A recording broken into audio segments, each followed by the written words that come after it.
Beep beep everybody, hope you're all having a great day. Thanks for tuning in. So here we are driving up to Mad Hatter Antiques, which is located on 61 Willow Street off of Pennsylvania Route 272 in Adamstown, Pennsylvania. And here we are driving around back to where the parking is. And right to your right here is how you enter this building. So we're going to go inside and see what kind of baseball cards we can find here. So I didn't find baseball cards right away. These are actually mostly musician cards, rock star cards. And these are priced about $1 each. These were here the last time I was here. There's one of Bill Doggett. And another one of Dion. And there's a Bazooka Joe card in that one bin. Here's some baseball cards. Some junk wax era stuff. 90 Upper Deck Glen Allen Hill for $2. 91 Donruss Carlton Fisk for 35 cents. A 98 Donruss Tony Gwynn tin. That's priced at $5. We have a Phillies all-vet team from Fleer, issued in 2003 for $20 on a Fan Appreciation Day pack. I think that said 6. They had some vintage cards down below in this one little box. 74 Joe Rudy for $1. I also saw an 80 Denny Martinez for $1.50, and that's all I could make out. This seller had some team photos of the Reading Phillies from 1993 and 1994, and they were priced at $3 each.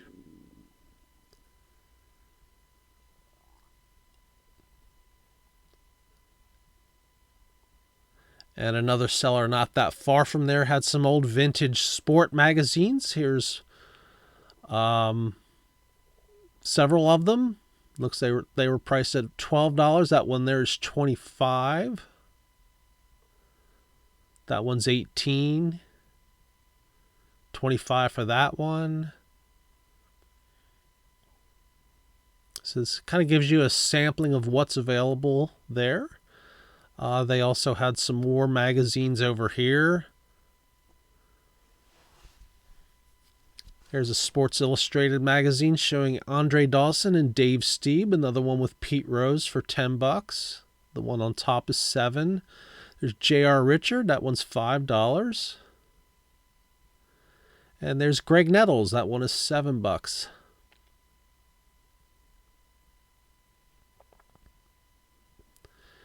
And here's a 9-pocket holder folded up, and it's Reds players from 90 Donruss. They went $3 for that. This seller had some early 80s cards. There's a Harold Baines rookie card, second year Tim Raines, Ozzie and Ricky Henderson. There's Tim Raines and Valenzuela rookie cards back behind there, a Gibson rookie card, and a 82 Valenzuela card. Could not tell what the prices are. They are probably underneath the top loaders. Here's some non-sports cards, wacky packages, Beatle cards, $3 each. Elvis Presley cards, those look like they're selling for $15 each. This is not an area I collect in, but I film it just in case some of the viewers out there also collect more than just baseball cards. Give you an idea of what else is available here. 1981 Top Set, 2 boxes, $150. I'm guessing it's a complete set. I'm not sure. It doesn't say the word complete. That seems kind of high for an 81 set, unless there's more in there than just the set.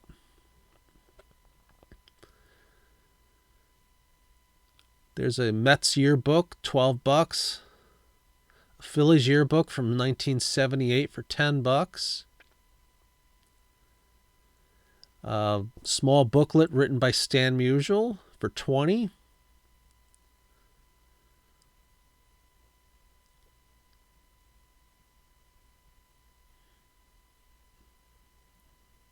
And up above here, there's some more Sports-related things, a Time magazine with Leo DeRocher. What is that, 50, I think? It's kind of hard to see with the reflection off all of the plastic and glass here.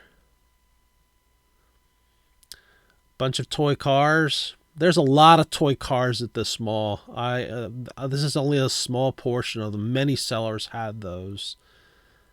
Here's some more non-sports cards.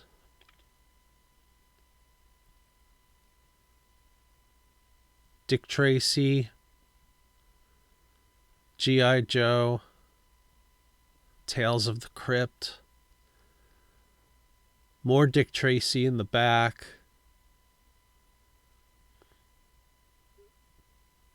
This seller had a few cards.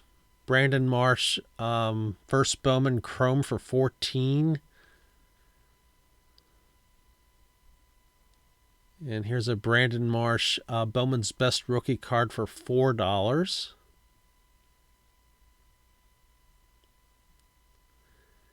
And I think this was taken out of a Philadelphia newspaper. It's $56, and it looks like it's from 1961.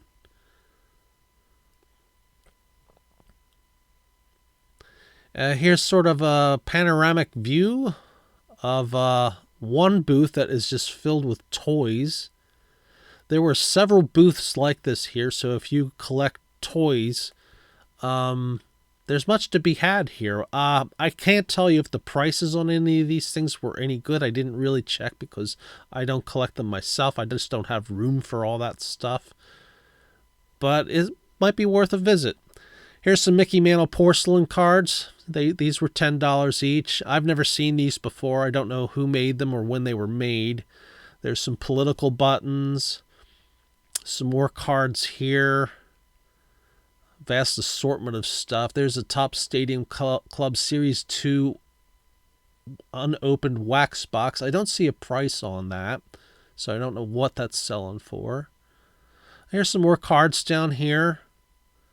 Look like mostly junk wax. There's some football cards and some hockey cards as well. And there's some books in the back. Some of them are baseball related. Big hodgepodge of stuff. Here's a whole bunch of yearbooks. I couldn't tell you what was in these stacks. Mets, Yankees, Phillies. I probably would have had to ask them to open it up, but I didn't feel like digging into all of that at the time.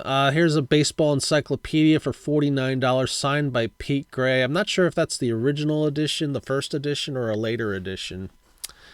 Here's Cody at the dog show. We were at the Lebanon Valley Expo Center, which wasn't too far from here, about a half-hour drive. And we were there for 3 days, and here he is going back and forth. This was a UKC show, not an AKC show. You can see it by the signs behind him there. And I didn't get anything at the Mad Hatter Antiques, but I did buy something at another antique mall, which I'll showcase right after this, so stay tuned. Alrighty, I hope you enjoyed that short tour of Mad Hatter Antique Mall in Adamstown, Pennsylvania. So I didn't buy anything there, but I did buy something at another antique mall, which I didn't film because there were no baseball cards at that place, and that was Pine Hills Antique Mall, which is further down Route 272 going north. In their official address is 3 Adams Avenue in Reinholds, PA. And I came across a seller that had a lot of like old magazines and comic books, and they had a couple score books. So I went through and looked through them, and this one caught my eye. They also had some like early 70s Yankees score books as well. But once I started adding up the prices, I was like, I don't think I want to buy all of them. So I just bought this one because it has Dave Kingman and Rusty Staub on the cover, which I thought was pretty cool. And it says down here, Dave and Rusty return. And this one cost me $8. So let's have a look at it. I did give it the sniff test at the antique mall, and I didn't smell anything stinky, because unfortunately some folks keep these things in attics and basements and places that are damp and, you know. Let's move Grimace and Omar out of the way. And push Nathan over just a little bit. And let's have a look at this. Hopefully you can see it. I don't have the best vantage point here. So this is from way back in 1981. There we have Dave Kingman.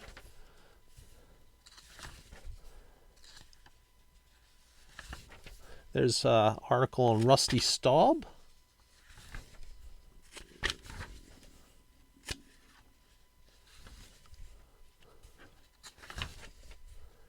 '81 NL preview. So this is a little more reading than I'm used to seeing in a scorebook. There's Pete Rose, Cesar Cedeno, Steve Carlton, Dusty Baker, Vida Blue, Jack Clark back when he was with the Giants, J.R. Richard and Joe Sambito. And here we got some Mets players, Joel Youngblood, Mookie Wilson, a very young Mookie Wilson, and Lee Mazzilli. Here's something about Gil Hodges. Something dealing with the 69 Mets there. All the fans out on the field and the parade they held later. There's Casey Stengel, so it's a historical article. Tom Seaver and Willie Mays. There's the Mets roster. Oh, we actually have a filled-in scorecard. And this page here folds out. Looks like it was the Expos and the Mets back in 1981. We got Tim Raines leading off. Can't remember his first name for some reason. Rodney Scott, I think. Andre Dawson, Ellis Valentine, Gary Carter, Larry Parrish, Warren Cromartie, Chris Spire, and Bill Gullickson was the starter. I guess Bill must have completed the game. Mookie Wilson, Frank Tavares, Lee Mazzilli, Dave Kingman, Rusty Staub, Hubie Brooks, Alex Trevino, Doug Flynn, and I can't make out that name. It looks like Jones. So that was Randy Jones. Oh, they actually have their full names over here on this one thing. Well, they don't have Scott listed. Oh, Rodney Scott. Okay, I was right. So pretty cool. Little piece of ephemeral history. There's some more photos of old Mets. Jim Hickman, Wes Westrom, and Bud Harrelson on the right page. These are stuck together a little bit. Some hot dogs.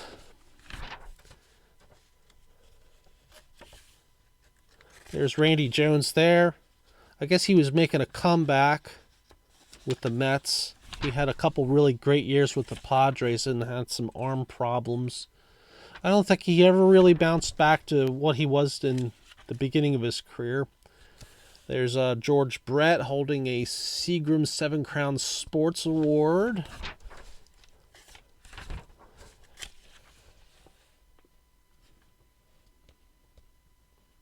Doug Flynn. This is actually pretty cool. The Phillies scorecards or scorebooks I usually come across, this one, Craig Swan, don't have this much reading involved.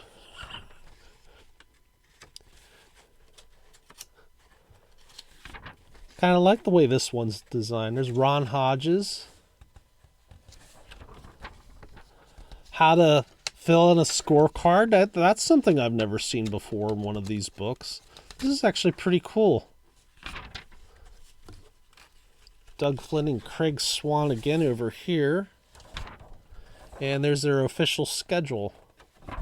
So, hey, pretty cool. So that's all I got on that between those two antique malls. I'm sorry I didn't film Pine Hills Antique Mall, but like I said, there were no baseball cards there, and this was sort of just in the middle of a bunch of magazines and what have you, and so I just didn't feel the need to film anything there.